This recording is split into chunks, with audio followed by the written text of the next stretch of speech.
A.C. Graham writes in the introduction of Disputers of the Tao that the thinking of the Chinese philosophers during the spring and autumn period was, quote, a response to the breakdown of the moral and political order which had claimed the authority of heaven. And the crucial question for all of them is not the Western philosophers, what is truth, but where is the way? The way to order the state and conduct personal life, end quote. Where is the way? Where is the Tao?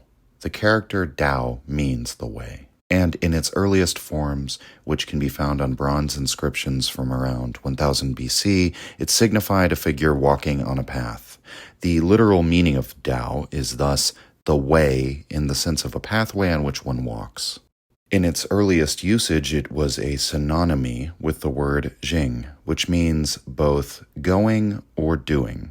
Daijun, writing in the 1700s, tells us, quote, the 300-piece book of poetry often uses Jing in place of the word Tao, end quote. Indeed, Tao was connected to many other terms. Shang writes, quote, words such as Da, or arrival, Tong, through, Shun, or smooth, and Ji, or straightforward, are often associated with, and even interchangeable to, the word Tao. The implication of this message is primal and decisive for the Chinese way of thinking. To be able to walk, there must be a way or road available. To have or to build a way is to have someone walk on it, end quote. As such, Tao forms part of the term for guidance, Tao Shu.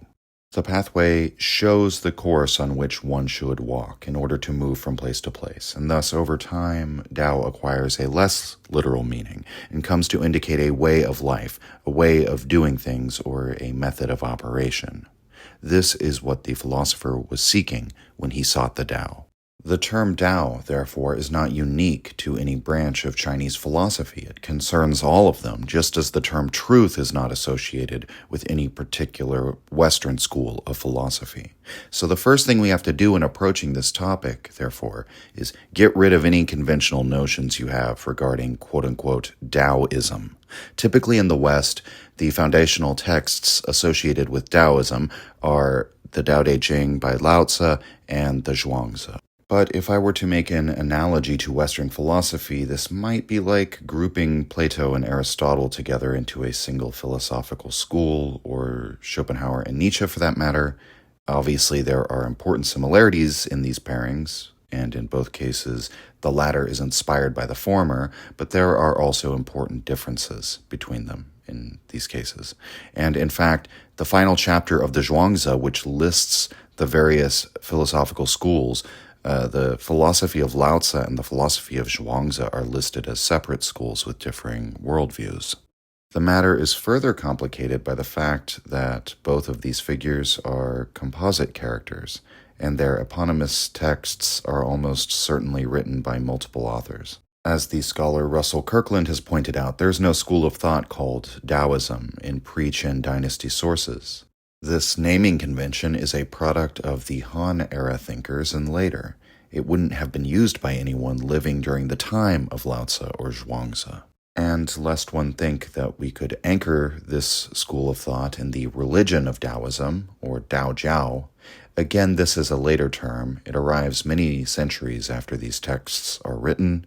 And furthermore, this term, Dao Jiao, has to be understood to refer to a family of religious traditions, rather than a single monolithic religion.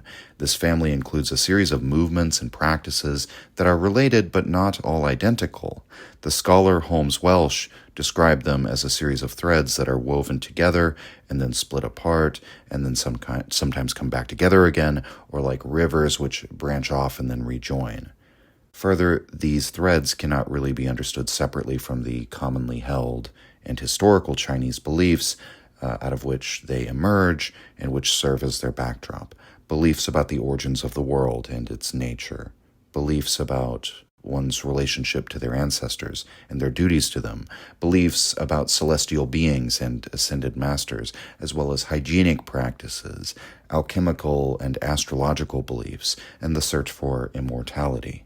In short, many Westerners make the mistake of thinking that by reading the Tao Te Ching and the Zhuangzi, they can become Taoists, in the same fashion that anyone can become Christian by reading the Bible and affirming a belief in the Bible's ideas. But the Laozi and the Zhuangzi are part of this massive corpus of books which are used in Daojiao, and the religion involves or assumes a number of metaphysical prospects and beliefs that are not necessarily included in these texts and are not assumed by the Western mindset. As such, the topic of this episode should be understood to refer to Tao and not to Taoism.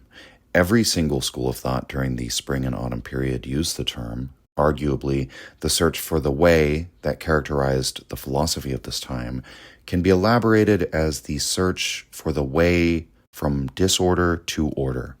A pervasive motif shared by these thinkers is the notion that there was an earlier harmony that has been thrown into chaos, either a natural moral order or else a unified political state in which all was under the benevolent authority of the Son of Heaven, or simply a way of living that didn't set man against nature nor against one another. Just as Pythagoras, Socrates, and Heraclitus, whatever the many differences between them, all take it more or less for granted that truth is not in the possession of the common person, so too do the ancient Chinese philosophers have their own belief that they seem to take for granted, that mankind has lost the way, and thus strayed into a state of disharmony.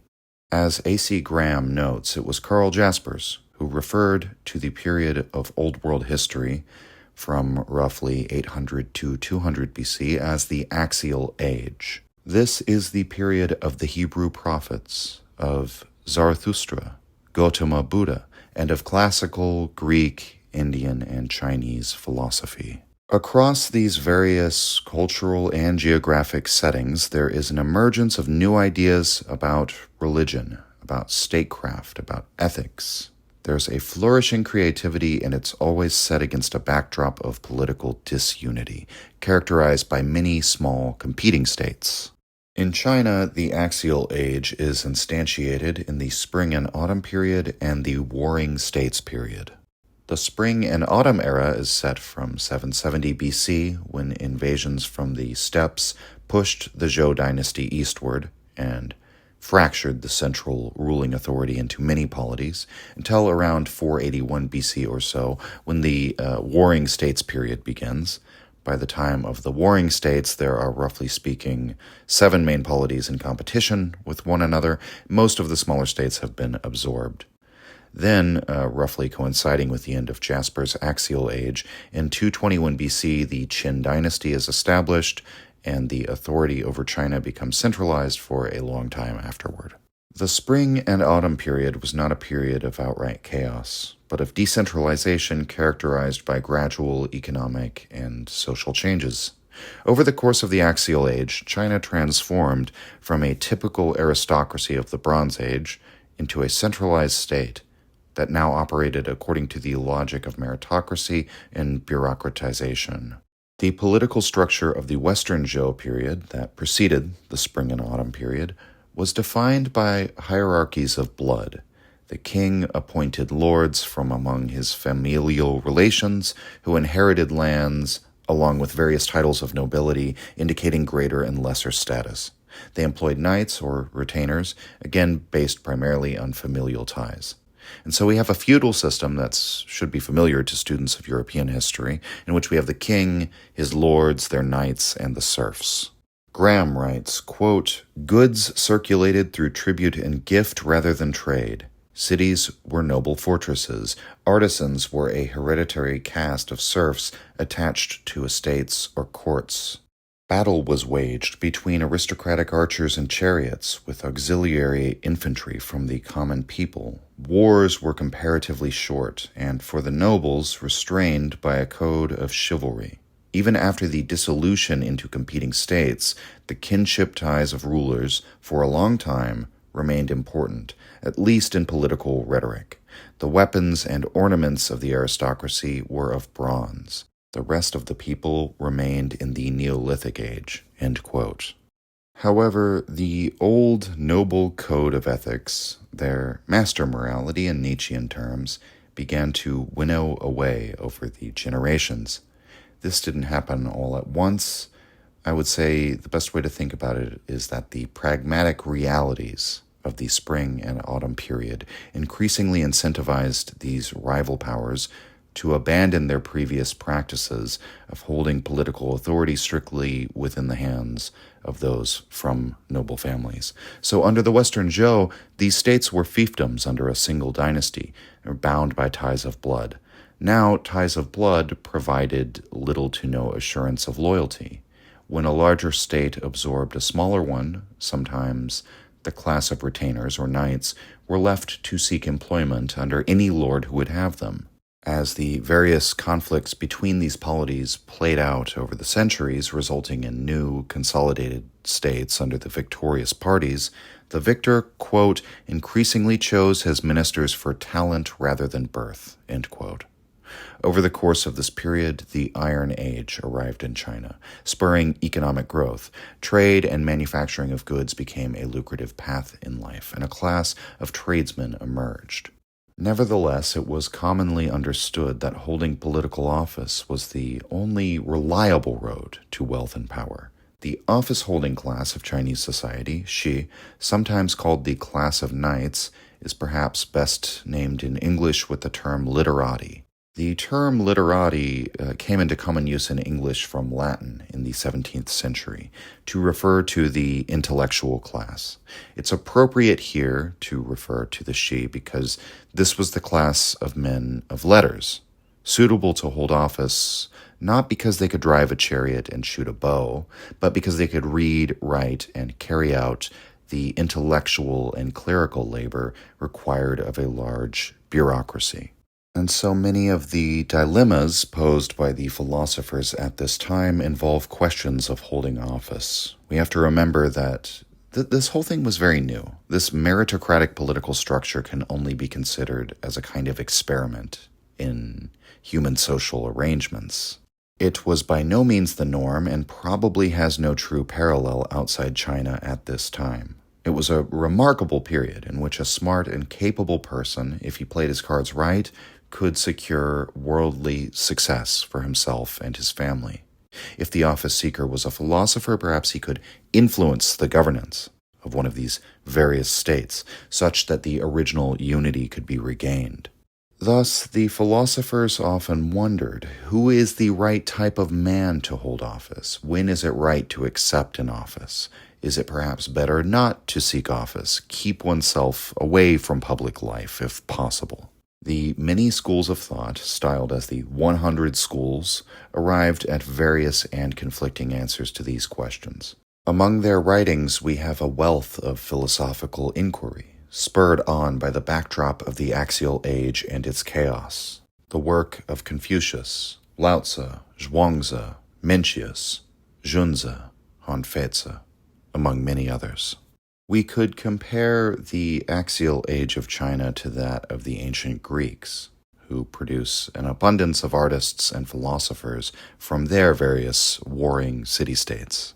Obviously, these are two very different cultures with their own very different histories, but Jasper's framework of the axial age nevertheless offers a general insight about the potential for experimentation during periods of political unrest or upheaval. And we might recall Nietzsche's interpretation of Greek history in light of this, that it was after the consolidation of the Greek world under the Macedonian Empire that the Greeks became more rational but less dynamic. Nietzsche calls this later iteration of the Greek culture Alexandrian. There was a general decline in drama and philosophy, even if the Greeks made up for it with more scientific texts and encyclopedias. They became a culture that commented on the ideas and works of the Hellenic period, but offered little that was truly new. Again, to quote Graham from Disputers of the Tao, quote, "One generalization which seems to hold everywhere in the axial age is that the basic thoughts on which the old world civilizations have subsisted ever since originated in small competing states, and that creativity weakened with their absorption into great empires. Alexander's, the first emperors, the Mauryan in India, the Achaemenid in Iran. Here again, China is peculiar in that, although as elsewhere, empire in due course disintegrates, there is always a return to unity. About the time when the first emperor was looking for the elixir of life, China discovered the secret of the immortal empire, the unkillable social organism. If ideas have any effect at all on social forces, Chinese philosophy of the axial age must be judged a tremendous practical success. The disadvantages of that success when China finally collided with a less stable and more dynamic civilization are another matter. The outcome was the syncretism, first tried out in the Lu Spring and Autumn circa 240 BC, with Confucianism emerging as the dominant ingredient from about 100 BC. One cannot explore it without being impressed by its success in integrating diverse tendencies so that they become socially cohesive." End quote. This is all to set the stage for understanding who the philosopher was in the Chinese context. If we will recall Nietzsche's essay Philosophy in the Tragic Age of the Greeks, or his lectures on the pre-Platonic philosophers, perhaps his central question is, how did the type of the philosopher emerge in ancient Greece? He distinguishes this question from the question of how philosophy emerged. Rather, Nietzsche argues, when there was no existing philosophical school or institutions of philosophical learning, in order for philosophy to emerge as a discipline, there must first be a type of person for whom philosophy becomes in some way compelling as a way of life. Such a person must therefore create the discipline of philosophy for himself, with no prior blueprint. In the course of those lectures and in some of his unpublished notes, particularly the one entitled Science and Wisdom in Battle, Nietzsche comes to an understanding of how this happened in the Greek world, and if you're interested in any of that, I've discussed it in past episodes. But if we were to ask Nietzsche's question in regard to Chinese philosophy, perhaps our answer would be something like this. The type of the philosopher emerges in China out of the need for guidance on the question of how to order political, social, and personal life. I am indebted to Hans-Georg Müller for this interpretation, that the philosopher's job description is the one who is able to discover order or find order or create order out of chaos. With the decline of the old aristocratic assumptions about who should hold power, the rulers begin to look to men of intellect and merit for this daoshu, guidance. The presumption, somewhat rooted in historical memory, is that there was an order that existed previously. It has now fallen into chaos. And so in seeking the way back to order, the philosopher is compelled to ask why it is that the old order declined, what it was that made the old situation orderly in comparison to our situation, and how it is that the order can be regained. And so we must take note of the incredibly common conceit of Chinese philosophy from this period. The ideas of the philosophers are often presented as guidance for the prince or a ruler. The most important thing for ordering society is that the ruler knows the way to order, because after all, even during this time of incipient meritocratic thinking, there is virtually nothing in the way of democratic thinking. As Graham argues, there are theoretical anarchists among the ranks of the Chinese philosophers, but no democrats. Basically, all of these schools take it for granted that the state is authoritarian. The questions therefore concern the morality of the person who is entrusted with such authoritarian power. That would be the Confucian approach, or else how to set this power into a kind of automatic harmony so that it doesn't need to be micromanaged. The legalist approach, or how to minimize the state, diminish this authoritarian force, and leave people to their own affairs, the approach of Laozi. In other words, political and ethical instruction are intertwined, and the political order is incredibly important in Chinese philosophy. But Republican thinking, democratic thinking, none of this exists in any form that we would recognize. Their political questions are not the typically Anglo-political questions of rights, liberty, and sovereignty, but rather involve the topics that might be more familiar within the realm of perhaps classical Western political philosophy, virtue, prudence, and efficacy. And so if I might risk an assertion of my own from the perspective of an amateur at Chinese philosophy, which is to say someone who loves Chinese philosophy while by no means an expert in it, the search for virtue, prudence, and efficacy is one way we could put the search for the Tao into concrete terms. These attempts to articulate the Tao are attempts to articulate a way of living and acting that is right and or that is pragmatic and or that is powerful. As mentioned, there is a pre-existing concept of Tao before the spring and autumn period begins. In the literal meaning of Tao as a pathway, in the sense of Tao as guidance, and Tao as the general term for living, acting, or doing things. There were also cosmological and religious senses for the term Tao. In the cosmological sense, there were those who used the term Tiandao, the way of heaven, to refer to the movement of heavenly bodies and their regularity. In other words, the way of heaven is the continual process of the sun setting in the west and rising in the east, the seasons turning in their familiar annual procession, the circling of the constellations in the night sky. These types of beliefs were very important to the ancient Chinese, and astrological concerns were a central part of the art of city planning. And the fact that astrology played into it is not unique to China. In fact, it's relatively common in the ancient world when planning the construction of a monument or a temple or a palace. One has to take care to account for the cardinal directions, the constellations, the way the sun passes over the site's overall astrological significance. Perhaps what is remarkable about Chinese history, however, is the fact that they were already planning cities at scale from the top down much earlier than the Western world, where most of our major cities are just developed organically, so to speak. There, of course, was city planning on the part of like the Romans and so on, but again, the scale at which the Chinese were carrying out these projects is already quite impressive by this time. In the case of China, the city of Xi'an, for example, formerly Chang'an, was originally conceived and planned and built as, a directive of the centralized bureaucracy with great care and attention to the layout of the city, not only for functional reasons, but also in regard to astrology and geomancy, also known as feng shui. There was also the religio-political sense, however, for the term Tiandao, the way of heaven, which finds its origins in the Zhou dynasty. We have thousands of inscriptions from the Western Zhou that survive on bronzeware, in addition to indirect knowledge of the period we have from secondary sources. On these bronze inscriptions, we have the first references to the mandate of heaven, Tianming, and passages that caution the ruler to follow the way of heaven.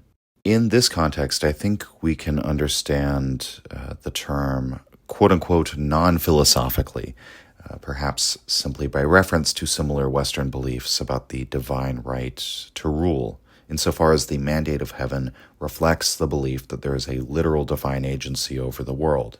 Now, the degree to which this agency is personified or has conscious intentions in the same way we do, that's interpreted differently by different Chinese thinkers. But the point is that there is some sort of moral order or some sort of moral body that governs the world. Heaven, Tian, or the Lord of Heaven, Shang, decides who will rule and who will not. It was understood that the previous dynasty became morally corrupt, and that displeased heaven, and that is why the dynasty fell. And so the legendary founding rulers of the Zhou dynasty conceived that heaven descended its mandate to them because of their virtue. The ruler has to maintain a kind of lordly virtue in order to continue his rule.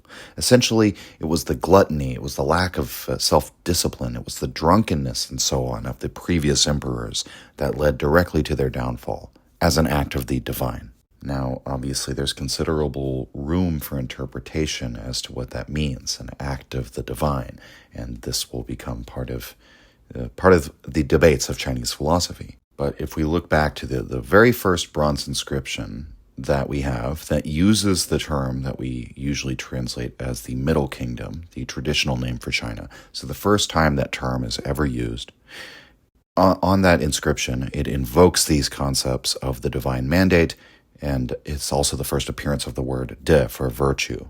That's on the Hezun bronze vessel.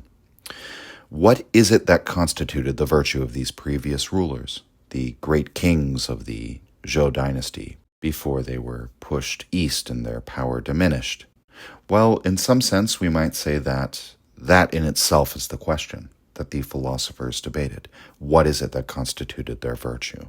And therefore, I think we should be very careful about not comprehending retroactively or anachronistically what it was that made a person virtuous to the Western Zhou by appealing to the ideas of later periods. What we do know is that ceremony and ritual were incredibly important to this period. This was a way of honoring and celebrating the hierarchies upon which society was based. It was a way of honoring one's ancestors. Piety was certainly a core virtue of the monarch. The Hezun vessel also invokes the idea of command and obedience. The servants of the emperor are told to comprehend and dutifully carry out the emperor's commands, just as the emperor himself is guided by heaven. With Confucius, the first Chinese philosopher, we come to a new understanding or a new interpretation of Tian Dao, and with it a new philosophical understanding of the concept Dao itself. Confucius was born around 551 in the state of Lu. Tradition holds that Confucius was the first man to devote his entire life to teaching. He was from the Kong family, and his English name is a transliteration of Confuzi, Great Master Kong. He was from the class of literati, with a family that could trace its lineage to literati from the Zhou dynasty, but by the time of Confucius's generation, his family had fallen into poverty. They might as well have been indistinguishable from the commoners. However, Confucius held a number of low offices. He eventually was given a position equivalent to a mayor, then something like perhaps a district attorney. Eventually, he found his way into a political career, advising the ruling families of Lu. In time, he departed his native state and traveled across China, attempting to instruct the various rulers in his moral philosophy. He was mostly unsuccessful, and he returned home as an old man. By this time, he had thousands of followers. One of his sayings is that in education, there should be no class distinctions made. He said he would teach anyone something, even if they were only able to bring him the paltriest of offerings. He founded his own academy, as Plato did. It could be said that all of Chinese philosophy is a footnote to Confucius, in the same way that Whitehead said all of Western philosophy is a footnote to Plato. The main body of work attributed to him is his assorted sayings, or lunyu, usually called the Analects in English. Apparently, the state of Lu was the place where the culture of the Zhou was best preserved, particularly their music, their dances, and their ceremonies.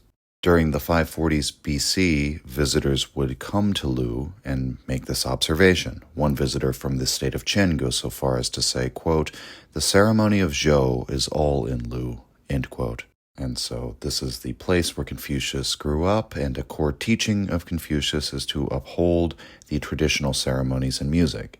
Here, Confucius sees a direct link between upholding tradition and society flourishing. Along with this, Confucius argues that we have to preserve the structure of command and obedience that was previously honored everywhere and has now fallen into disarray. There are the 5 relations which first appear in a codified form in the Lunyu: king and minister, father and son, husband and wife, older and younger brother, friend and friend. Chinese society is based on hierarchical relationships, and Confucian morality sanctions these relationships, and Confucian ritual is, in a way, a celebration of them. And thus, interpreters such as Graham have understood Confucius as a conservative, reacting against the current state of moral decay and political disunity, and attempting to fix this by going back to an old morality and the old culture. And indeed, Confucius himself said that he was merely a transmitter of truths that have been known for a long time. He offered nothing new. Quote, "I transmit but do not create. I believe in and love the ancients," end quote. Personally, though, I think we should be a bit careful or just cautious about taking such claims at face value. First, because of the social context of the period. Every philosopher, as we've discussed, discusses this idea that there is a current state of disorder. What is needful is to find the way back to the old order. The second point then would be that Confucius's project, like every philosophical project, interprets the past according to his perspective, which is situated in the time and place where he's from. So he asserts a conception of virtue and a narrative that it was this practice of virtue that upheld the previous order, but all of his interpretation of what constitutes virtue, all of his ideas of what constituted that previous orderly state of society, these should be referred back to Confucius's perspective, looking back retrospectively. And indeed, we can even find another section in the Lun Yu that might complicate Confucius's saying that he's merely a transmitter of the old. This is from Chapter 2, Section 12, quote, "A man who reviews the old so as to find out the new is qualified to teach others," end quote. So what is it that Confucius finds out which is new?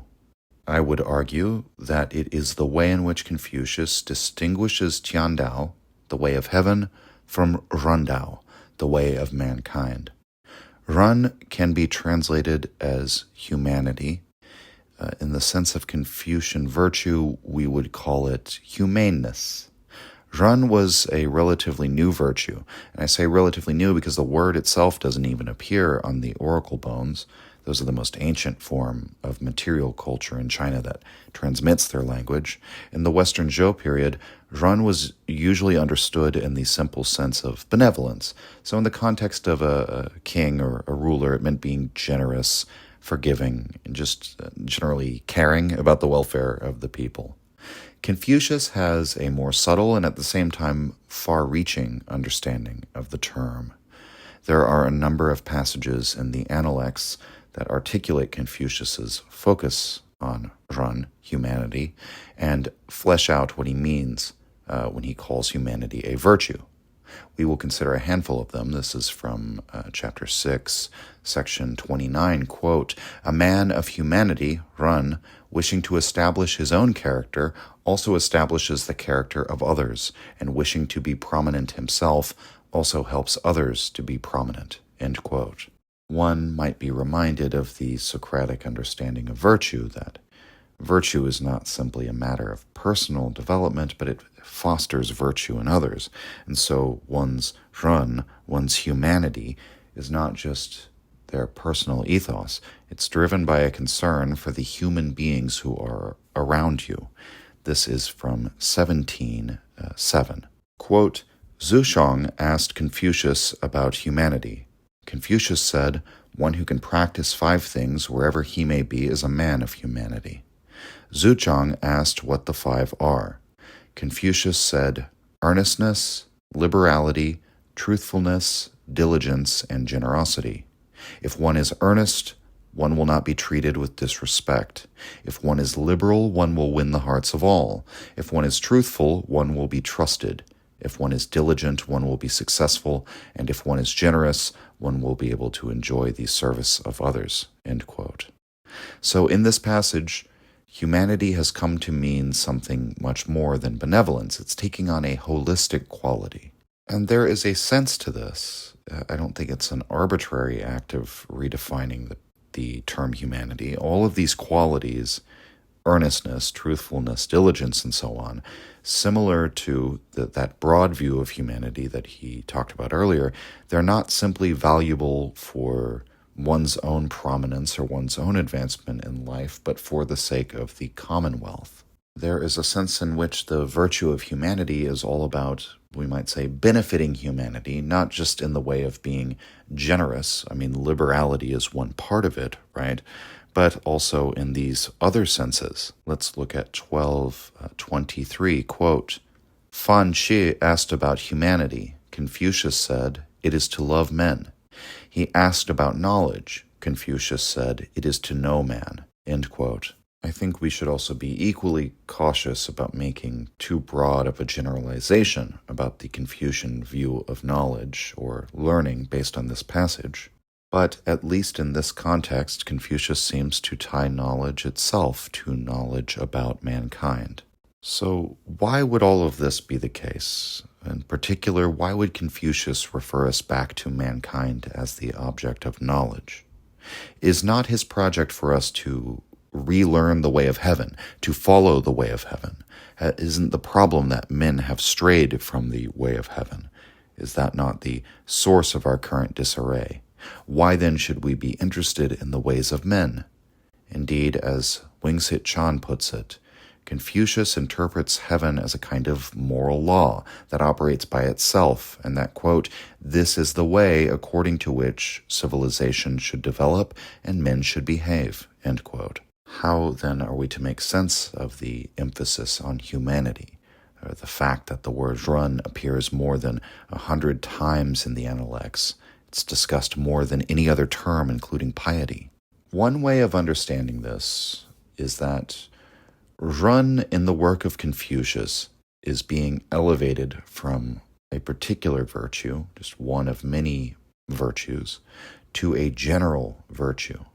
It can now be seen as the key attribute of the superior man, insofar as all of his other virtues flow out of his humanity and are a part of his humanity. And the term superior man, by the way, means son of a ruler, so prince, literally speaking. That's the term Confucius uses for the ideal person, the person to be emulated.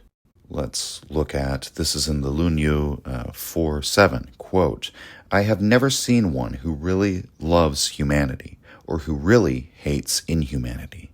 One who really loves humanity will not place anything above it, end quote. I'm inspired to make another comparison to Western philosophy here.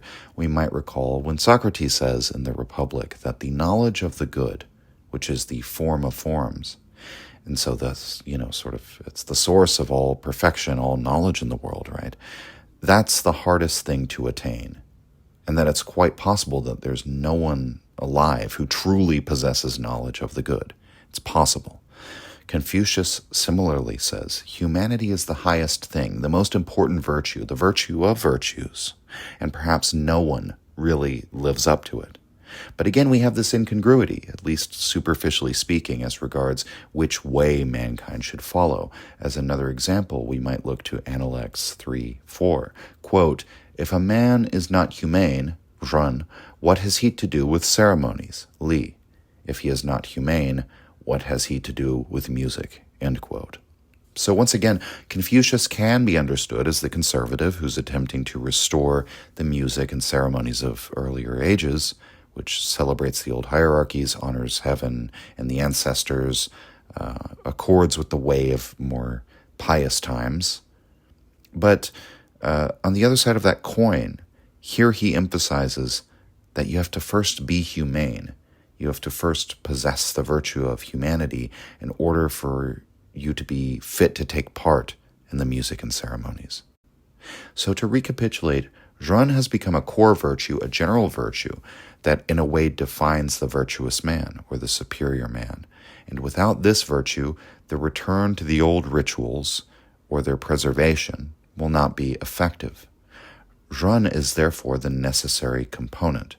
So by implication, one cannot simply act out the rituals by being unvirtuous and inhumane and expect to win or maintain the mandate of heaven. And so this is why Confucius attempts to reorient our focus to humanity and even make some statements that could be interpreted as impious. Let's look to 6:21, quote, Fan Qi asked about wisdom. Confucius said, devote yourself earnestly to the duties due to men and respect spiritual beings, but keep them at a distance. This may be called wisdom. Fan Qi asked about humanity. Confucius said, the man of humanity first of all considers what is difficult in the task and then thinks of success. Such a man may be called humane, end quote. So as regards, we'll look at the second statement first. Humanity as considering what is difficult and then envisioning success. remember what Confucius says, that he's not yet encountered a single person who really loves humanity. He has met no one with sufficient strength for that. So perhaps the most difficult thing of all is to be a person of humanity. But the line that is perhaps more quote-unquote controversial is the first line that Confucius gives, that we ought to keep spiritual beings at a distance. Now, some interpret this as Confucius simply saying we shouldn't become overly familiar with spiritual beings. We can't become close to them in the sense of becoming informal with them.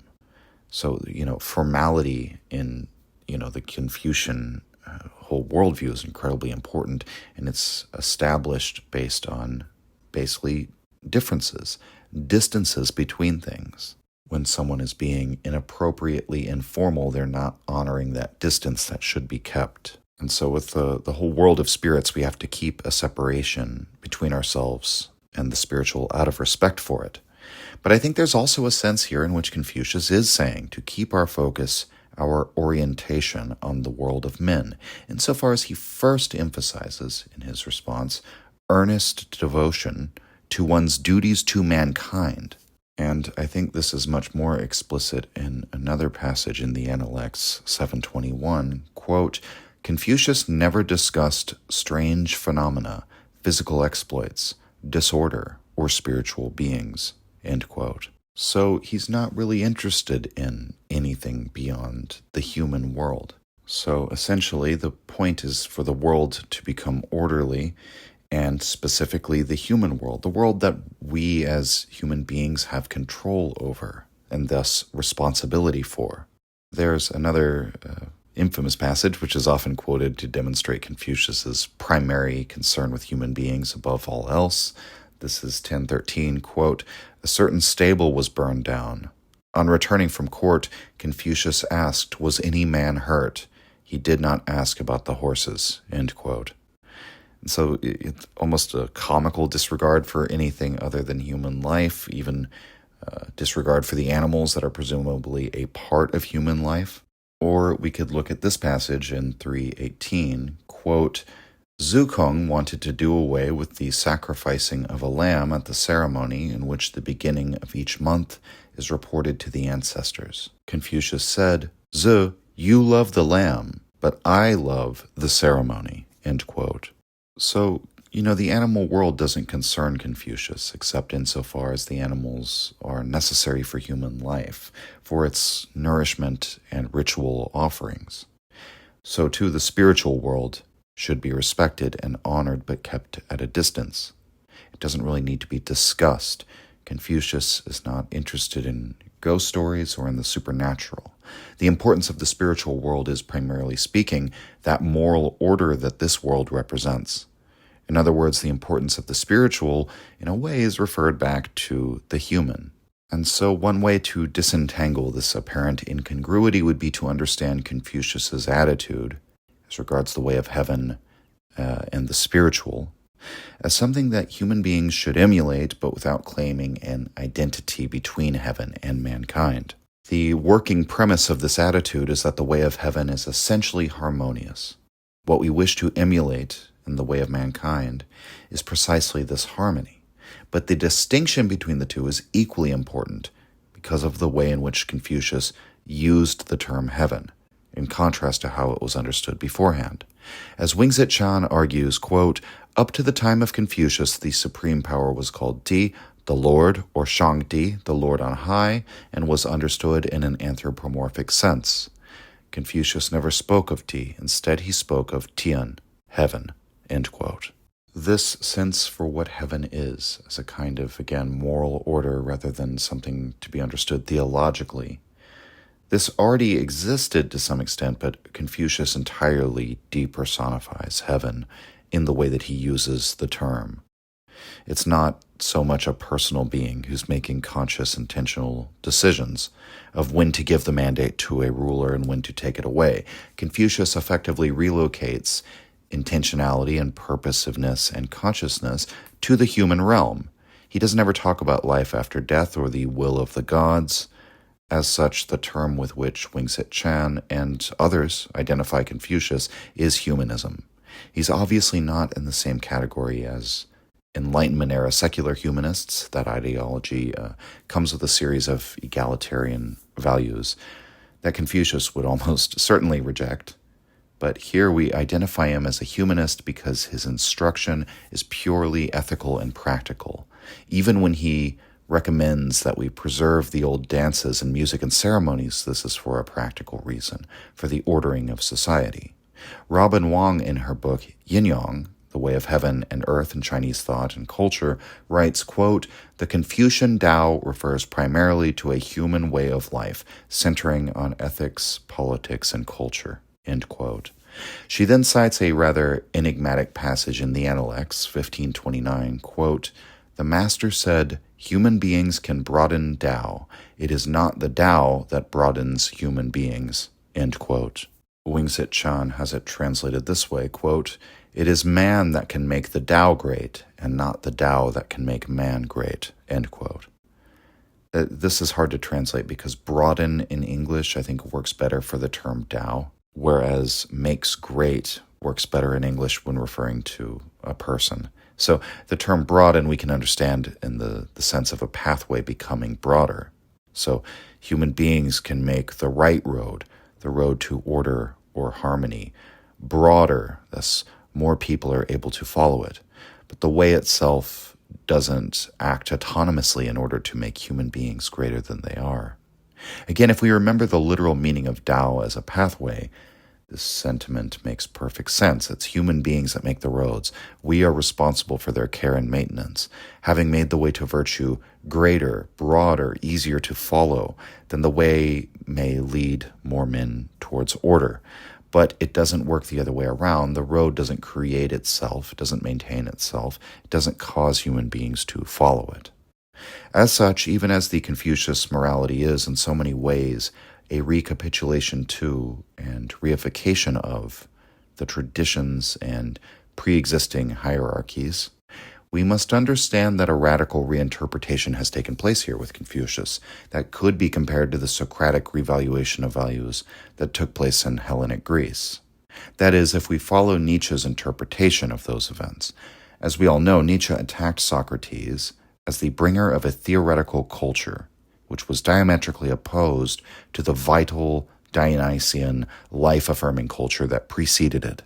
But in Nietzsche's lectures on the pre-Platonics, he said of Socrates that he was, quote, "the first philosopher of life, and all schools deriving from him are first of all philosophies of life," end quote.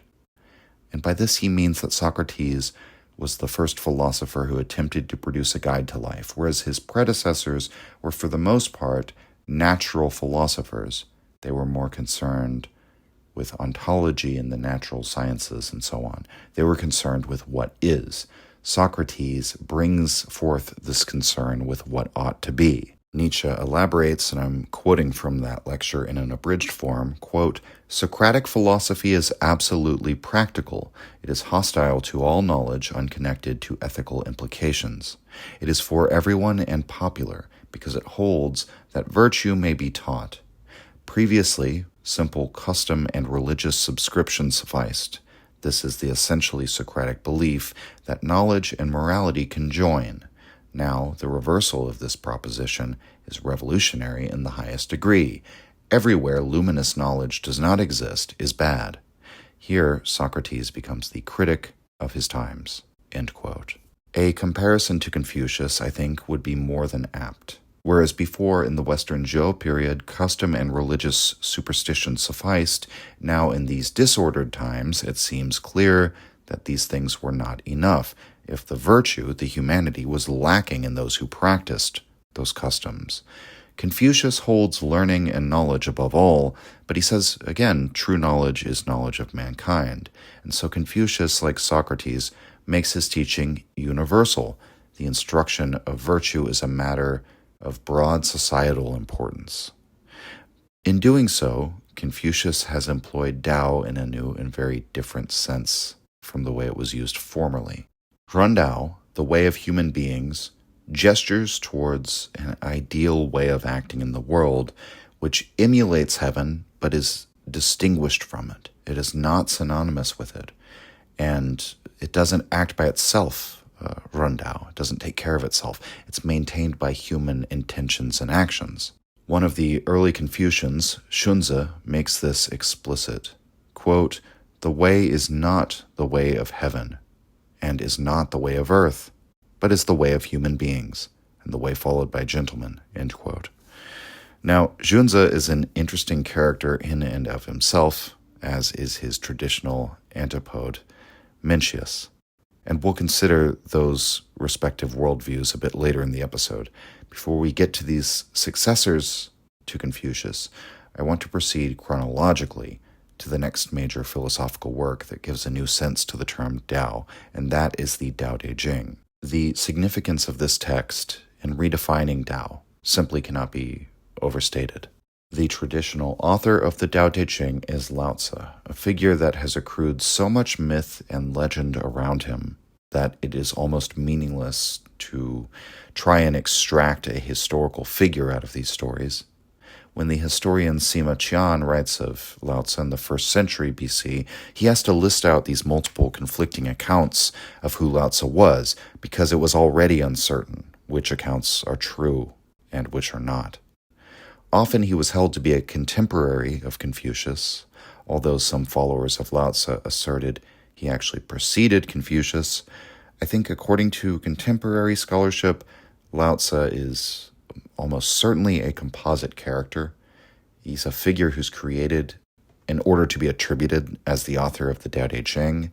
In reality, it was probably written by multiple people and assembled over many generations. And what is certain is that the Tao Te Ching appears in the historical record after Confucius lived and taught. My favorite story as regards who Laozi was, basing my favorite here by no means on what's likely to be the truth, it's just my favorite one, is that Laozi was a court astrologer who perceived the decadence of his time, the general state of decline that was all around him. He left Chengzhou and decided to depart for the west. And when he reached the westernmost gate of the kingdom, he's recognized by a guard. People knew that Laozi was a very wise man, and so the guard asked him to write down his teachings before his departure. Laozi obliged him, and he wrote the Tao Te Ching. And then he left China, never to be seen again. Tao Te Ching means the classic of the way and its virtue. So we have Tao meaning way, De meaning virtue, and Jing meaning book or classic. The work is split into 2 parts. One part is about the metaphysics of Tao. The other part is ethical instruction in accord with that metaphysics. The first thing we may notice is that in and of itself, to construe the term Tao into a metaphysics is already a departure from the way that Confucius used the term. Laozi has been called the first metaphysician of China for this reason.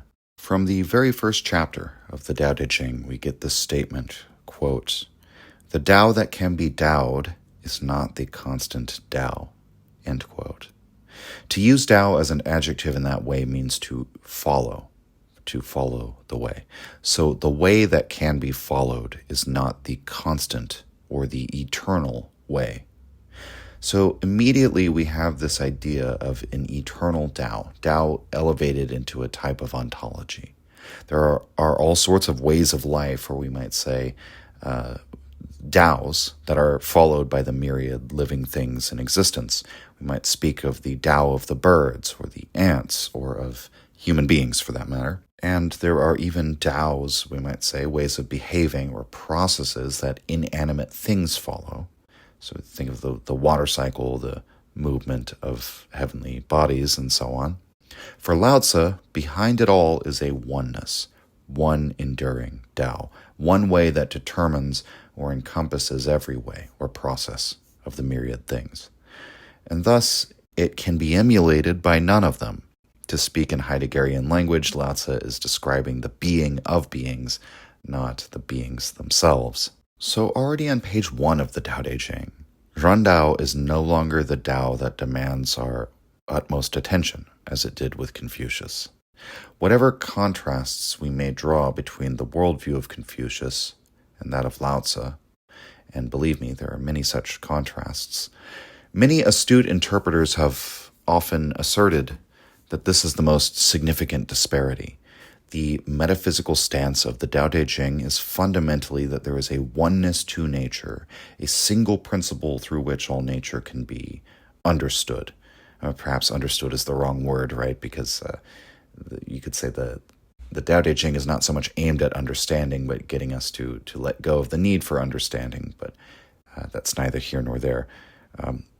The process of processes, the way of ways, the Tao of Taos, is here named the Tao, the eternal or constant Tao. And so, as such, Lao Tzu promotes what we might call naturalism against the humanism of Confucius.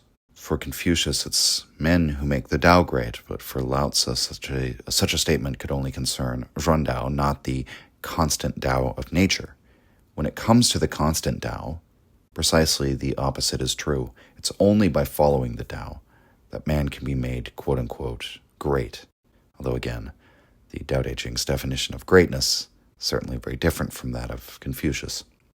But it's only through that difference that I think we can understand the celebration of nonconformity within Lao Tzu's philosophy, in contrast to the exaltation of conformity in Confucius. This is not because Lao Tzu is a rebel who wishes to actively oppose the established values of society. Rather, the model that is repeatedly presented in the Tao Te Ching is non-action. You might say that if Confucius's exemplar is the virtuous and humane ruler, Lao Tzu's counter-exemplar is not the revolutionary. The better one would be the idea of the ruler of whose existence the people are barely aware. Lao Tzu opposes another aspect of Confucian philosophy that we didn't really discuss in much depth, but we can just sort of gloss over it here. I have done a shorter video on this aspect of Confucius in the Ubermodernism series, so you can go listen to that as well.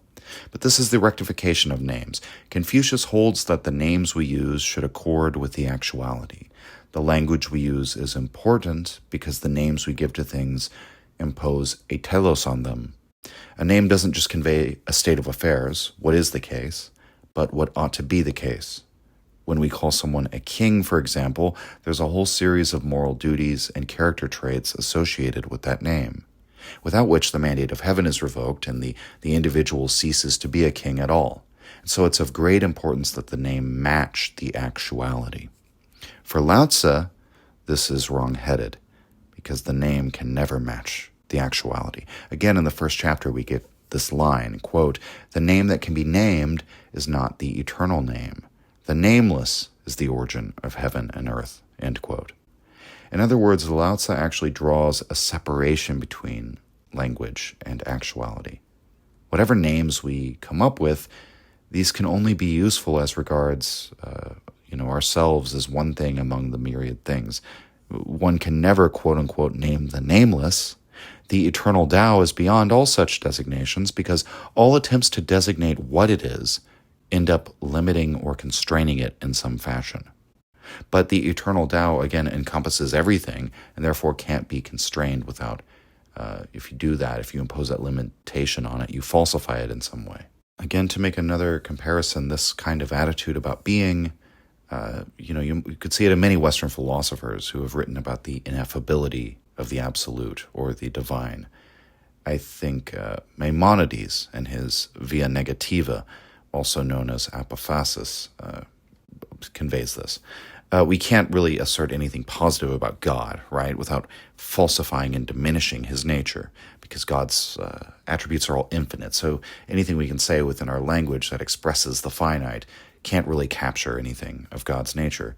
And so we can only really proceed truthfully by saying what God is not. Meister Eckhart had like a similar attitude, although more mystical in his thinking.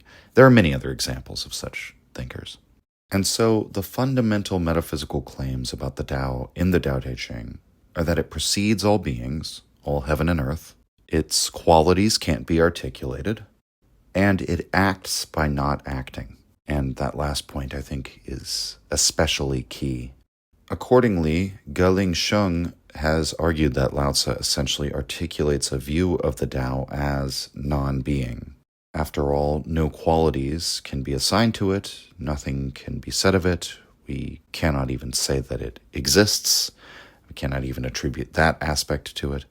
In section 40 of the Tao Te Ching, we have the following lines which seem to say it outright, quote, "Reversion is the action of Tao, weakness is the function of Tao. All things in the world come from being, and being comes from non-being," end quote. But then Lao Tse goes on, nevertheless, to describe the Tao as something rather than nothing. That's what the very encapsulation of the concept into a word effectively does. Albeit it's an elusive and evasive something that always remains indefinite or undefinable. But even if only as a grammatical convention, he's forced to refer to the Tao as though it were a real thing throughout the text, which raises its own set of questions. I think a lot of the perhaps inherent contradictions in this account for Lao Tse's struggle with language to the extent that it occurs in the text. So he's said that we can know nothing of the eternal Tao, yet we have a whole book describing it. We cannot assign it a name, and yet we are calling it Tao. Perhaps the best example of this sort of incongruity is in section 4, which I will read in an abridged form. Quote, "Tao is empty, like a bowl. It may be used, but its capacity is never exhausted. It is bottomless, perhaps the ancestor of all things. Deep and still, it appears to exist forever. I do not know whose son it is. It seems to have existed before the Lord," end quote. The term for Lord is Shang, the Lord on high. James Legge went ahead in his translation and just used the term God, which I think is appropriate. But notice the paradoxical nature of this passage. So Tao is like an empty bowl. It's bottomless. So images of emptiness, nothing. And yet, this means its capacity is never exhausted. It's like a bowl whose empty space is never used up, so it can always be filled. It's another motif of Lao Tse, by the way. Emptiness as something useful, nothing as something that can be used. That is counterintuitive, but I think it's also indisputably true if we reflect on it, for whatever linguistic trouble such a statement may pose. I mean, another metaphor is it's the empty space of the house in which we live, right? So we think the house is the thing that's valuable, but if it didn't have the empty space inside, it wouldn't be worth anything, right? So, but what else do we learn here in this passage where he describes the Tao as emptiness? Well, that the Tao, quote, exists forever, or at least that it appears to do so. It precedes the existence of God. So it existed before God did. Well, of course it did, because it's eternal. That's sort of contained in the definition. But if the Tao is being described as non-being, then what are we saying exists? I mean, sure, it's emptiness, but if emptiness can be used, is it really actually emptiness? Is it actually synonymous with nothingness? Is it actually a form of being, just a more subtle form of being? Is non-being really a misnomer? For my part, I think trying to nail down the position of the Tao Te Ching on this question is the wrong approach. The metaphysics of Lao Tse, in my opinion, is not as concerned with being and non-being as with action and non-action. Because ultimately, naming whether the Tao, quote-unquote, exists or not, whether it is defined by being being or being non-being, is just to assign names. It's assigning categories to this undefinable process or movement.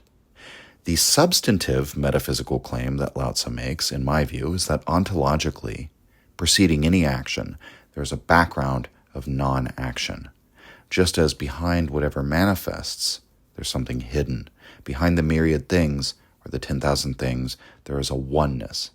Even to call it a oneness is somewhat unacceptable because that would be a definite quality, right? We're limiting the Tao by saying it's not a mineness, when in fact it is also that, or also not that, depending on your perspective. But if we recall section 40 again, when Lao Tse said that the Tao acts by reversion or reversal, he's articulating one of the themes or patterns that we see throughout the text.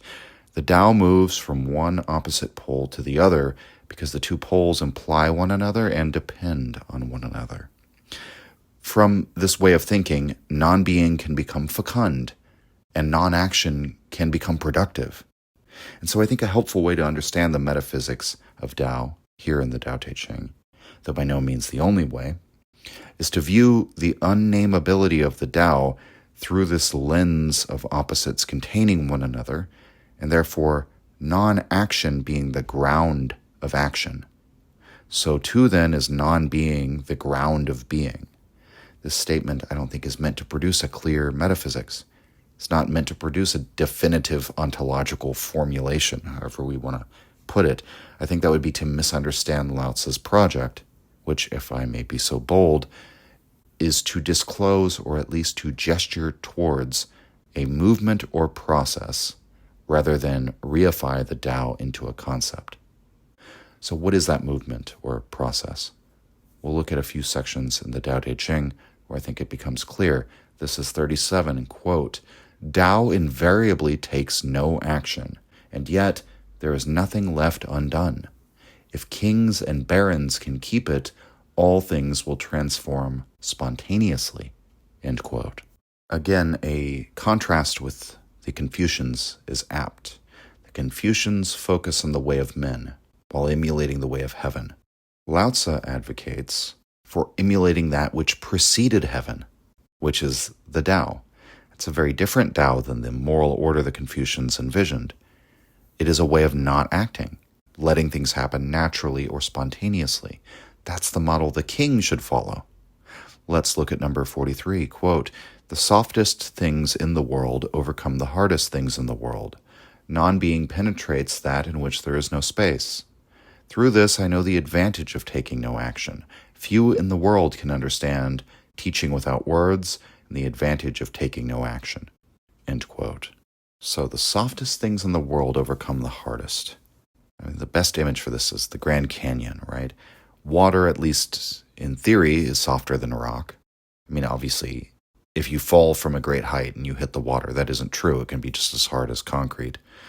But if you run your hand, you run your fingers along the surface of a stream, or even if you punch the stream, that will be a very different experience from punching a wall of rock.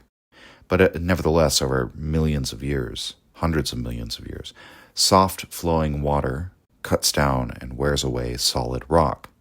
And Lao Tzu actually uses this explicit example in 78, quote, There is nothing softer and weaker than water, and yet there is nothing better for attacking hard and strong things, end quote. And what's more, water doesn't do this intentionally or hastily. It simply follows its natural course, we might say. Lao Tzu often compares the Tao, or the one who follows the Tao, to water. When people appropriate Taoism for the purposes of self-help, sometimes they interpret that into a flow state or something like that.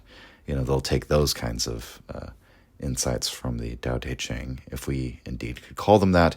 And I'm not going to say that there isn't something, there isn't a beneficial nature to being able to get into a flow state. And I think Lao Tzu would certainly appreciate that parallel, right, of the flow being the place where you're most productive.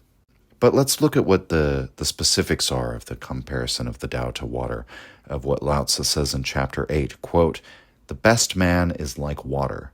Water is good. It benefits all things and does not compete with them. It dwells in lowly places that all disdain, and that is why it is so near to the Tao, end quote. So again, the really substantive metaphysical claim being made here about the Tao, by comparison to water, is that the nature of water has this non-striving character to it, right? In fact, it seeks the lowest level. It flows by the path of least resistance to the lowest point. And as such, it ends up going to lowly places. We might think of marshes, swamps, sewers, puddles of mud, and so on. But I think there's like a general sort of like just analogical point being made that human beings abhor or avoid going to the lowest level. They don't want to be at the bottom of, for example, a social hierarchy. The bottom is always seen as bad. The top is good. But for water, it's the opposite. But, remember, the way of human beings is very different from the eternal way. Humans in general don't live in accord with the principles of the Tao as Lao Tzu sees it. Lao Tzu's version of the superior man, or the sage, is one who is essentially described in this passage as selfless, empty, of benefit to all but striving against no one else, comfortable to seek the lowest level, we might say in Nietzsche's language, to go under. The practical application of the Tao Te Ching, then, is a virtue ethic based on the notion that not acting is a form of acting. This is Wei Wu Wei, acting without acting. Wei is action, Wu Wei is non-action, Wei Wu Wei is action without action. And that, in fact, while it may appear in the short term or from a limited perspective, being active and intentional and striving in the world will produce results, from the long-term broad perspective, the weak always overcomes the strong, non-action always overcomes action. It's actually the better bet to go with non-action. And so the really subversive claim of the Tao Te Ching is that the Confucian attempt to inculcate a moral order on the world, modeled after their view of the moral order of heaven, actually harmed mankind. It's a reversal of the usual story, right? Man was vicious and inhuman, and thus needed to be morally instructed to become virtuous and humane. Laozi says it was the introduction of virtue that created vice. It was the introduction of the idea of humanity that created inhumanity. This is from section 57, quote, "The more taboos and prohibitions there are in the world, the poorer the people will be. The more sharp weapons the people have, the more troubled the state will be. The more cunning and skill a man possesses, the more vicious things will appear. The more laws and orders are made prominent, the more thieves and robbers there will be. Therefore, the sage says, I take no action, and the people of themselves are transformed. I love tranquility, and the people of themselves become correct. I engage in no activity, and the people of themselves become prosperous. I have no desires, and the people of themselves become simple." End quote. Another way to articulate the Tao of Laozi would be this return to simplicity, the return to the state of being an uncarved block. Right, so the whole idea of like once you have a carved block, once you have, you've turned that, you've etched into it, you've turned it into a definite signifier. It would seem almost to be like a miraculous transformation to go from the state of being carved, of having, been etched and shaped and molded by society into a more simple, original, natural form. But Laozi says that is the way, that's the Tao back to harmony. Now remember, the Tao Te Ching's intended audience for its ethical instruction is, at least first and foremost, the prince. Just as with Confucius, the hope is that the ruler of a state will wish to emulate the Tao Te Ching's version of a sage, and therefore loosen the reins of state to whatever degree possible, rule with a light touch. Trust that if you allow affairs to take their natural course, good things will happen spontaneously. If you try to enforce morality, you'll create immorality. If you pass a bunch of laws, you'll create thieves and robbers. But this is the very important similarity between Laozi and Confucius, yet again, that they both purport to teach the way back to a natural harmony that existed before. It's simply that they point the way in opposite directions. Laozi, just as much as Confucius, makes the claim that the ancients, the emperors and sages of old, or they'll call them the sage emperors, right? So the original emperors were sages. They were that level of, virtuous superiority. They are the model for the Tao that we ought to follow today. But whereas Confucius would say, well, these sage emperors of ancient times were exemplars of Confucian virtue as I understand it, which is this moralizing and sort of active force of actively shaping human beings, the Tao Te Ching says the great sage emperors followed the Tao as the eternal Tao that Laozi understands. That Confucian virtue only appears after we enter a time of corruption. See chapter 18, quote, "When the great Tao declined, the doctrines of humanity, Run, and righteousness, Yi, arose. When knowledge and wisdom appeared, there emerged great hypocrisy.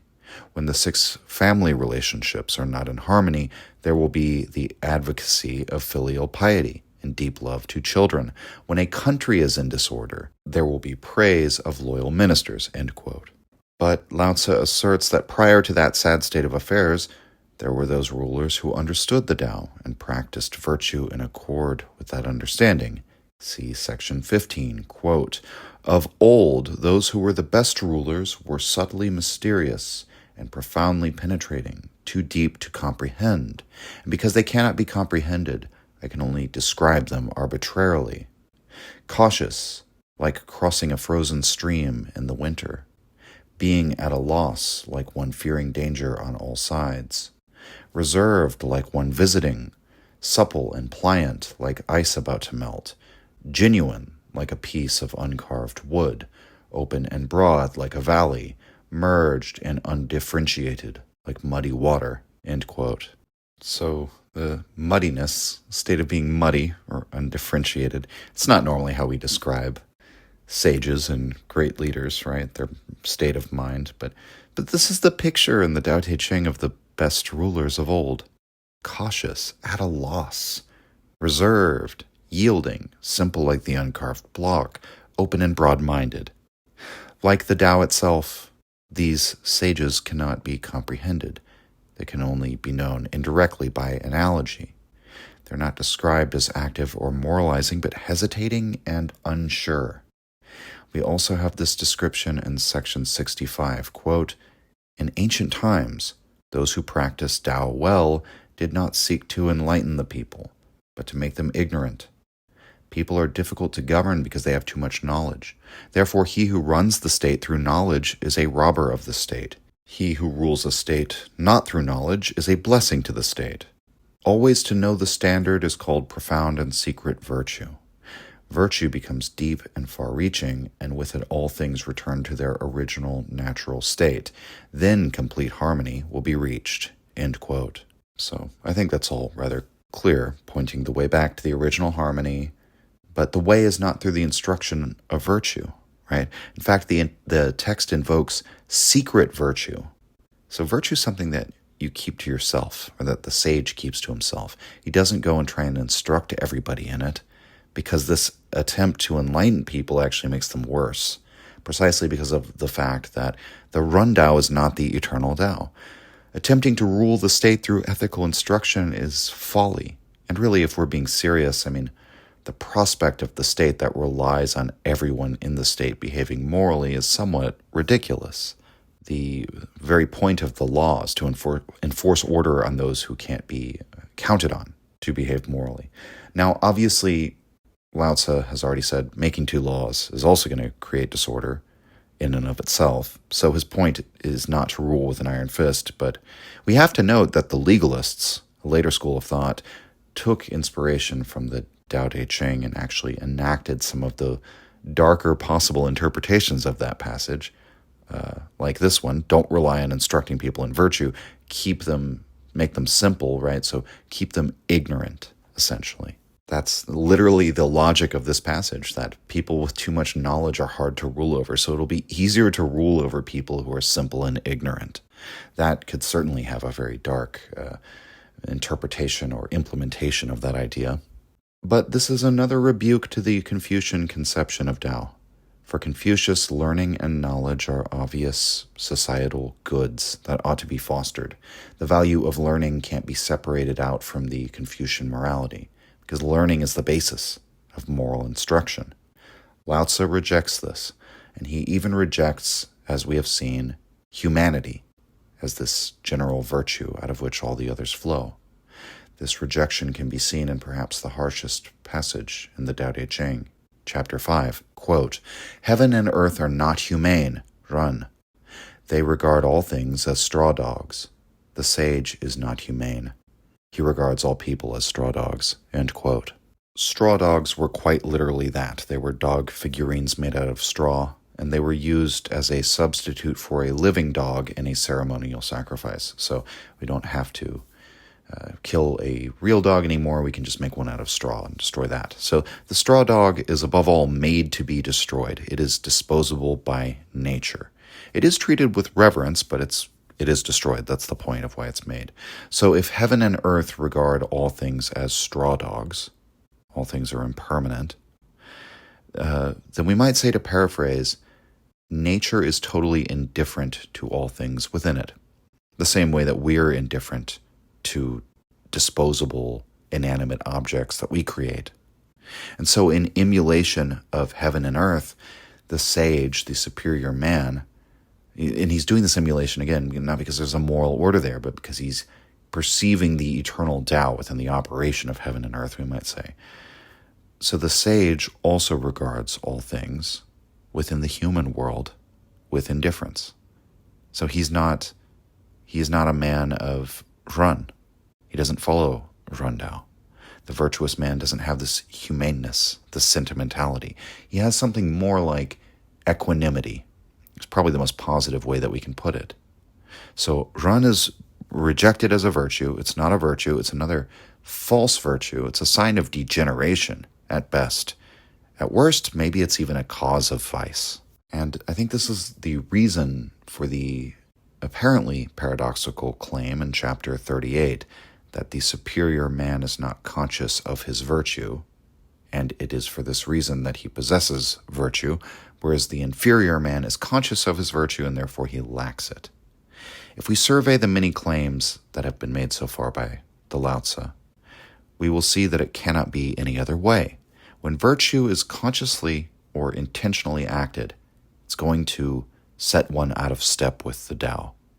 When the virtue is named, it becomes effectively falsified. So if we return to the initial question of our inquiry, where is the way? Where is the Tao? The Tao Te Ching's answer is that the way cannot be taught. It can't be spoken. It can't be put into a moral formula. The way that Laozi adumbrates in this text is a natural spontaneity, the unconscious ground of all conscious action. Oftentimes, Westerners approach this text searching for an esoteric meaning, some spiritual insight or secret. But when we compare Laozi point by point to Confucius, we find that the logic of the text is not hidden. It doesn't have to be decoded, so to speak. We can see in the movement of thought in Chinese philosophy, we've moved from Tian Dao to Run Dao to now this new conception, the eternal Tao of all nature. Indeed, you might say, because the word for nature in Chinese philosophy at this time is essentially the same as the word for heaven. So it precedes heaven. It precedes the movements of the heavens and the activity of all the myriad things on earth.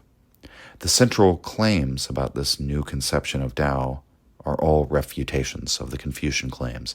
Non-action overcomes action, weakness overcomes strength, non-learning is better than learning, hidden or unconscious virtue is better than conscious outward virtue, equanimity is better than humanity. Rather than looking back for some moral tradition or a moral law written in the heavens, we should look back to the original naturalness. That was the unity, that was the harmony that the ancients had, not some grand moralizing project. Now, obviously, there is indeed a wealth of insights that one could draw about metaphysics from this perspective, and insights one could draw regarding spirituality and personal development. Indeed, you can use the Tao Te Ching for self-help, but I think we shouldn't ignore there are social and political implications to this worldview. Arguably, these are the main focus of the Tao Te Ching. Because after all, if we can't really follow or even know the eternal Tao, what good is studying it? Well, perhaps the good is in the power that we gain by studying it, by coming close to or closer to an understanding of the eternal Tao, even if we can't really know it or name it. And effectively, again, in substantive terms, what this means is that he who acts through non-action will discover that he's more efficacious, that he's actually more powerful, and that this is the prudent thing to do, the right thing to do, to act through non-action. Now, for the time being, we are skipping over Zhuangzi in this very brief tour of a few of the major philosophical viewpoints expounded during the Axial Age. And that is because the entire next episode in this series, or excursion into Chinese philosophy, is going to be about the Zhuangzi, which is one of my favorite books, so I wanted to give it a whole episode's attention. So, for the rest of the episode, we're going to focus on two more figures, Mencius and Xunzi. Both are Confucians. We have already mentioned the immense and all-pervasive influence of Confucius. So most of the philosophers who come after him are influenced by him. But these two take opposite views on human nature and form a nice little set of antipodes. For Mencius, human nature is fundamentally and originally good. For Xunzi, human nature is fundamentally and originally evil.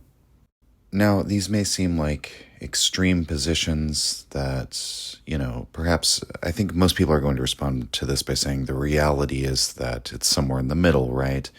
But I don't think this debate is idle speculation. Essentially, at the root of this debate is a more fundamental question as to whether the way to order is found by following our innate nature or by curtailing or otherwise regulating that nature. If people are fundamentally good, then it would seem counterintuitive that we would need to impose a moral schema of enumerated virtues or enforce laws that incentivize orderly behavior. Now, when it comes to what Confucius himself thought, to oversimplify somewhat, he generally seems to lean on the side that human beings are basically good.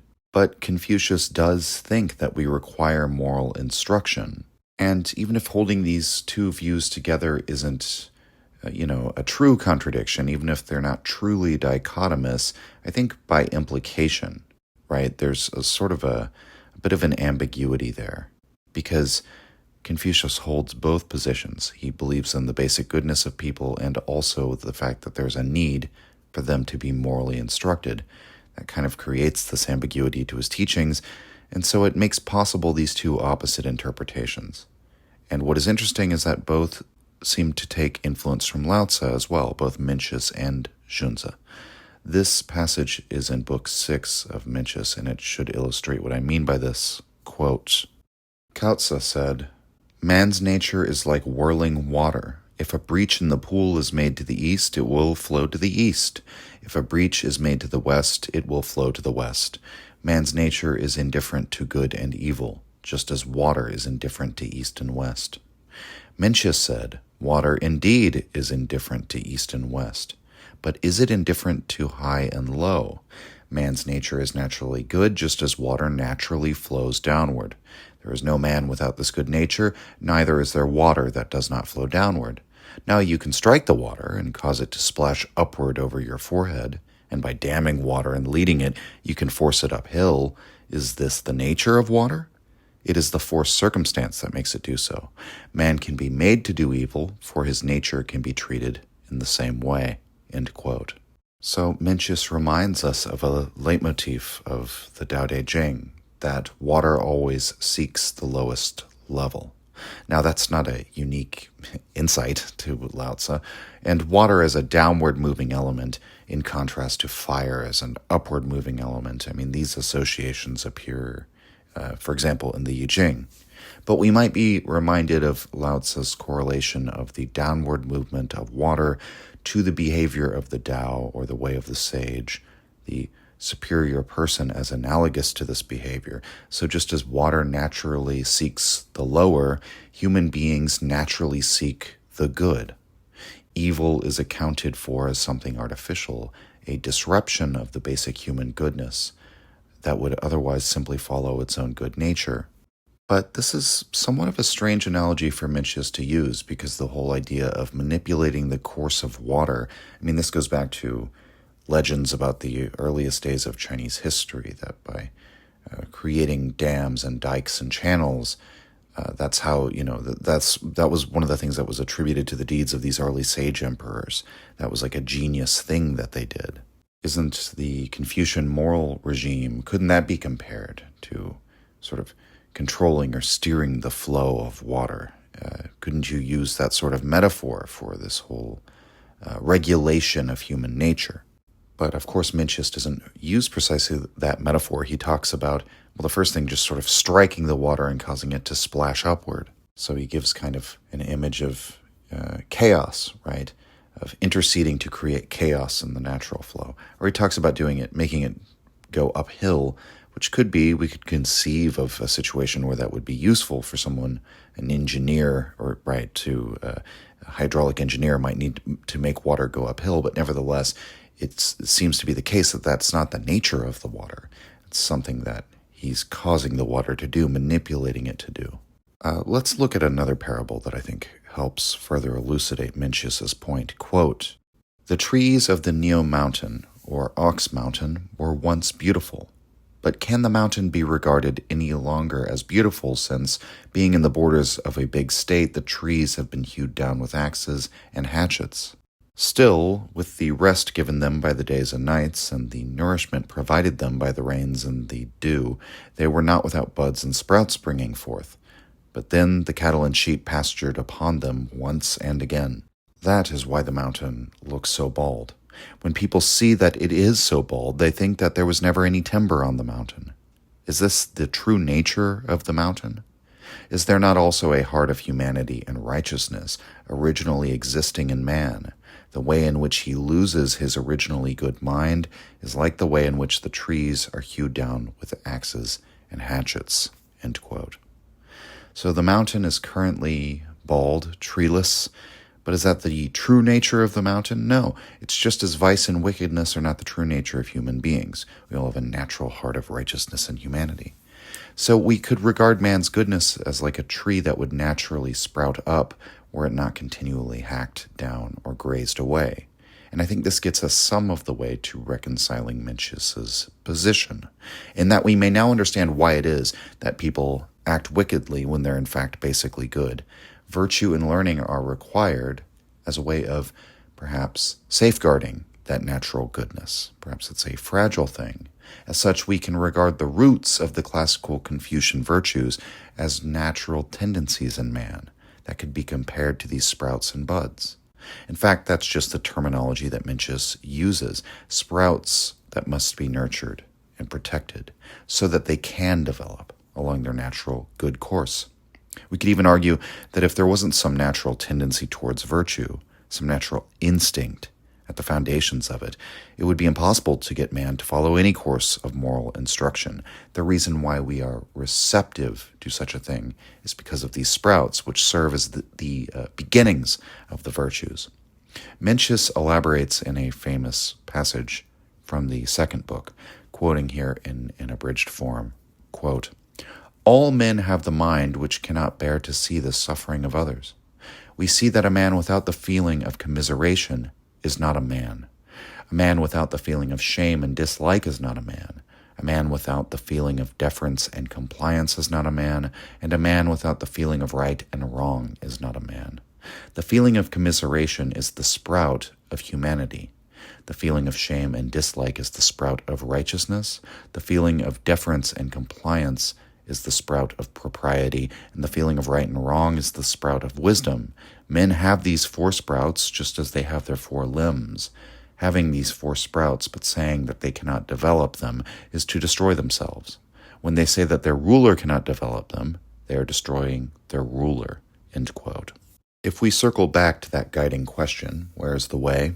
Then Mencius would say that we should follow our innate moral qualities, which are part and parcel with being a human being. Not to possess them at all would be inhuman. Thus, Mencius unsurprisingly recapitulates to Confucius by focusing on Rundao, but gives us an answer that sounds somewhat similar to Laozi, in that the current state of disorder is the loss of an original naturalness. And while it's certainly possible to rip out these sprouts and ignore virtue, that would be a path of self-destruction. That in fact there is an inherent need to nurture these virtues alongside the many physiological and psychological needs of mankind. It's in a way Mencius is defining humanity by saying, it's part of the definition of being human to have this impulse towards these virtues. And so in the Mencian formulation, we can understand morality then as the fulfillment of a natural craving for goodness. That is his central claim. But this, of course, raises the question of why evil exists at all. And Mencius's answer reminds me of some of Socrates' remarks in the Republic about the lovers of sights and sounds as deluded dreamers in comparison to the philosopher, who seeks the truth of the forms. When an interlocutor asks Mencius why, if we are all human beings, why do some become great and others become small? Mencius says, well, the great men follow their great qualities and small men follow their small qualities. But then his interlocutor persists, asking, why do some follow their greater qualities and others do not? Why does that happen? Mencius's answer is, quote, when our senses of sight and hearing are used without thought and are thereby obscured by material things, the material things act in the material senses and lead them astray. That is all. The function of the mind is to think. If we think, we will grasp the principles of things. If we do not think, we will not get them. This is what heaven has given us. If we first built up the nobler part of our nature, then the inferior part cannot overcome it. It is simply this that makes a man great. End quote. So the lovers of sights and sounds who follow after the objects of their desire, objects taken in by the senses, and do so without thinking, are essentially corrupted. So again, we have a striking parallel to Platonism. Essentially, it is with our faculty of the intellect that that's what makes us truly human, right? Because with that faculty, we can come to understand that virtue is a way of sort of elevating ourselves above being simply prey to our materialistic desires. And there's a passage, another one where Mencius says in so many words, yes, I love life, but I love virtue even more. Yes, I hate and fear death, but I hate and fear vice even more. The valuation that's being made here is that one's character is worth more than the hope for profit or risk of loss, or even the risk of one's life. It is through thinking, through learning and instruction, that we can come to know that virtue is more valuable than any material things. This is why instruction is required for the nurturing of virtue, just as water and sunshine are required for the nurturing of a plant. It is of the nature of the plant to grow, to flourish, to do all of these things, and yet there are all these ways that we could disrupt that process, fail to safeguard the plant that we're trying to grow, or fail to nurture it properly. And this is sort of the analogy to the sprouts of goodness within us, and why we can be innately good and at the same time require moral instruction. Thus, Mencius has this to say of the Tao, quote, humanity is man's mind and righteousness is man's Tao. Pity the man who abandons the Tao and does not follow it, and who has lost his heart and does not know how to recover it. When people's dogs and fowls are lost, they go to look for them, and yet when they have lost their hearts, they do not go to look for them. The way of learning, the Tao of learning, is none other than finding the lost mind. End quote. Heart and mind are indicated by the same word in Chinese, shen, which has both meanings. So that's why at first the translator has him talking about finding a lost heart, and then about finding the lost mind. It's really fundamentally the same thing. So it's the familiar story. We've lost the Tao, and this is the matter of greatest importance.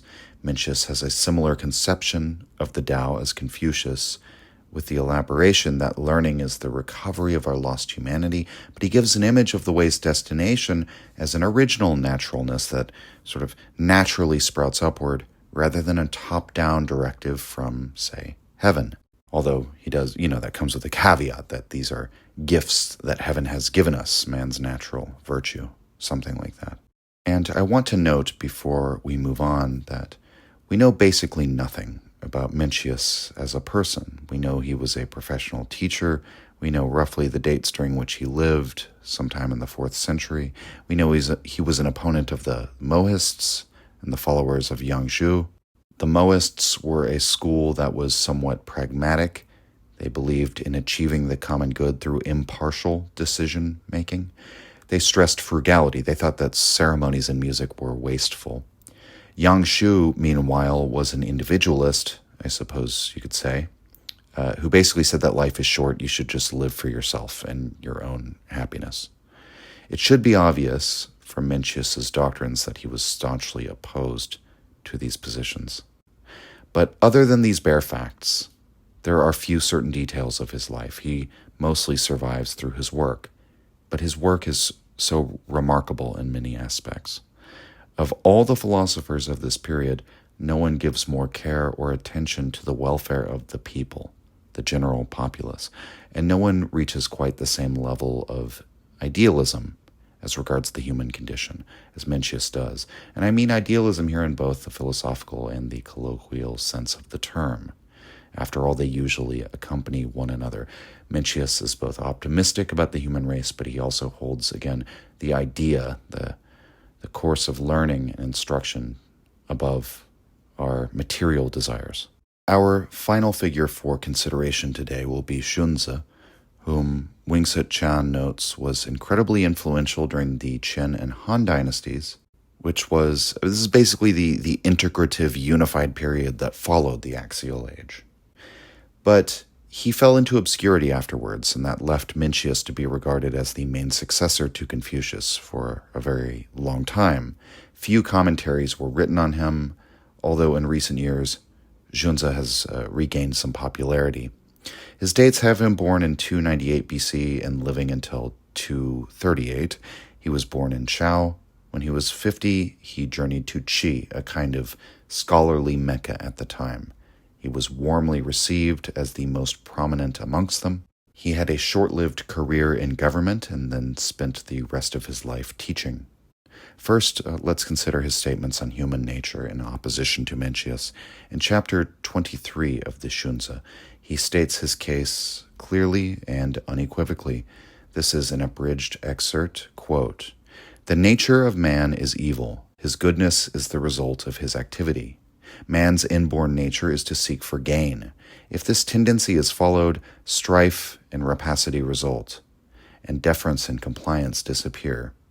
By inborn nature, one is envious and hates others. If these tendencies are followed, injury and destruction result, and loyalty and faithfulness disappear. By inborn nature, one possesses the desires of ear and eye, and likes sound and beauty. If these tendencies are followed, lewdness and licentiousness appear, and the pattern and order of propriety and righteousness disappear. Therefore, to follow man's nature and his feelings will inevitably result in strife and rapacity, combine with rebellion and disorder, and end in violence. Therefore, there must be the civilizing influence of teachers and laws, and the guidance of propriety and righteousness. From this point of view, it is clear that the nature of man is evil, and that his goodness is the result of activity.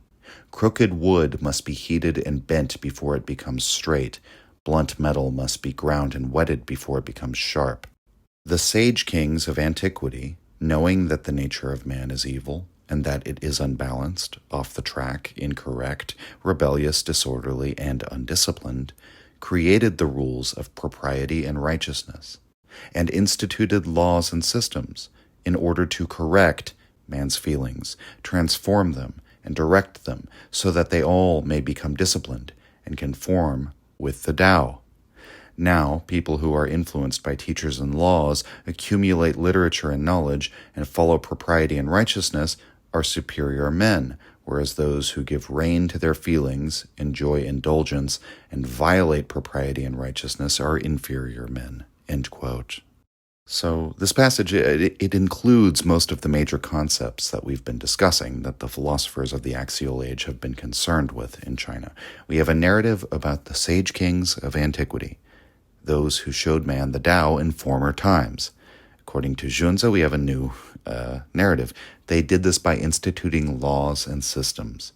We have a narrative about the loss of the Tao, why that occurred. Men abandoned the moral code on which these laws and systems were based. Why did they do that? Because of their natural inclinations to evil.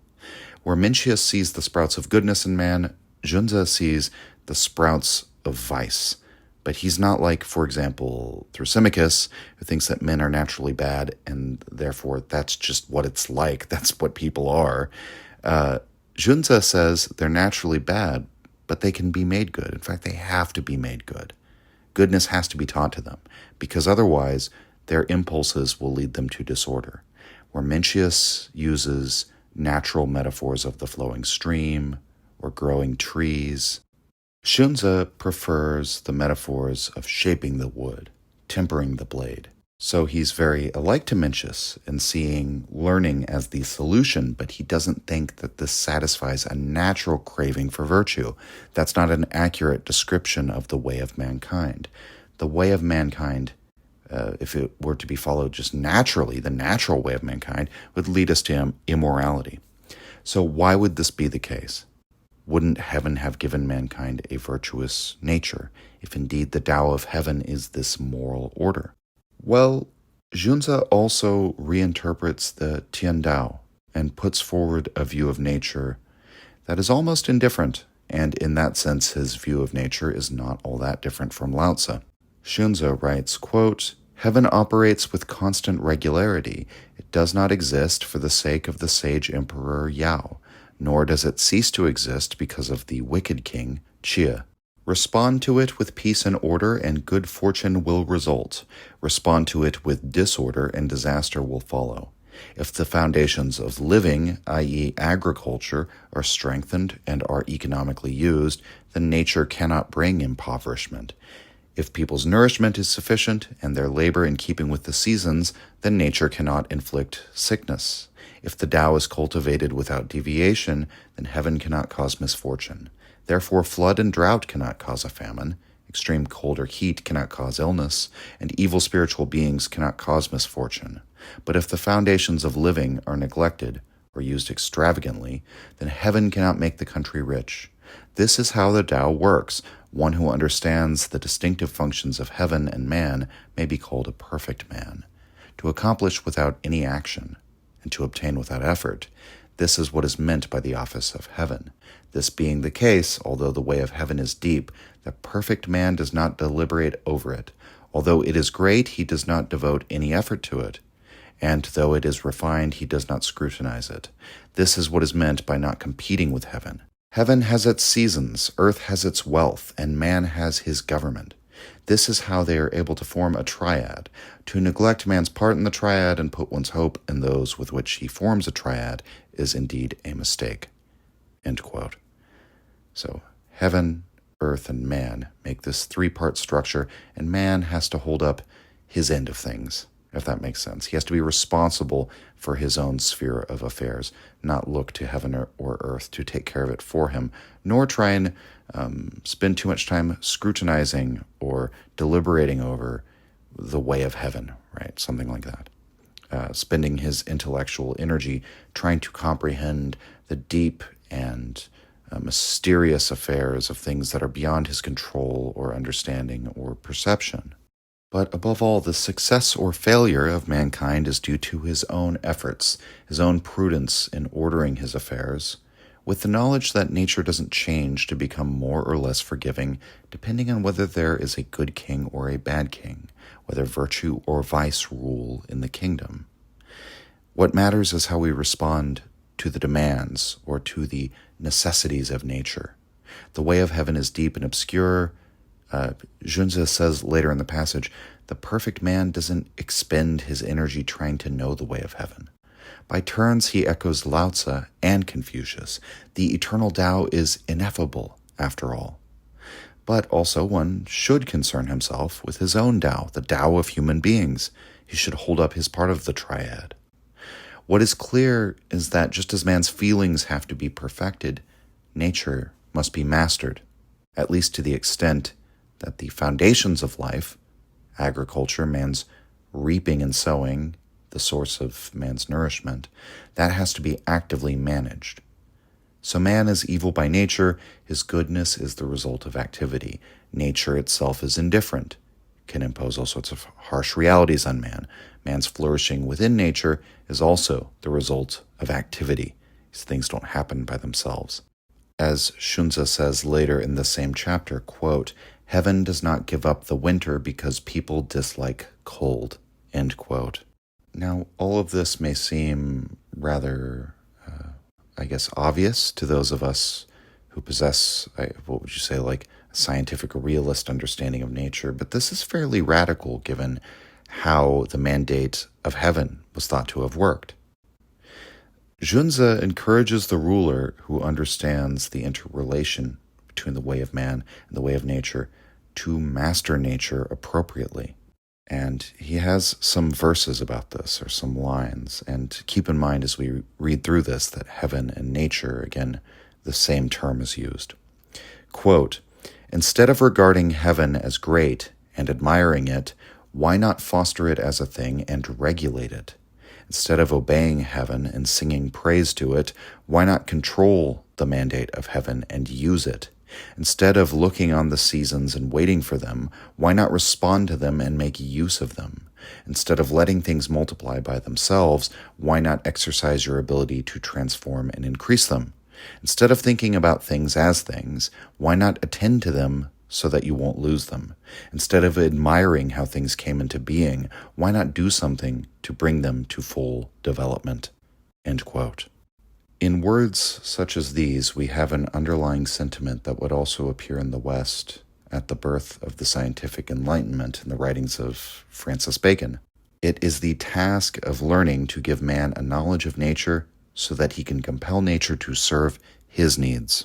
Even though the logic of how Xunzi arrives here can be understood through the philosophical dialogue he is engaged in with his predecessors, it is striking to take a step back at this point and consider how far removed is the view of heaven articulated by Xunzi from the view of heaven that we find on those bronze inscriptions from the time of the Western Zhou.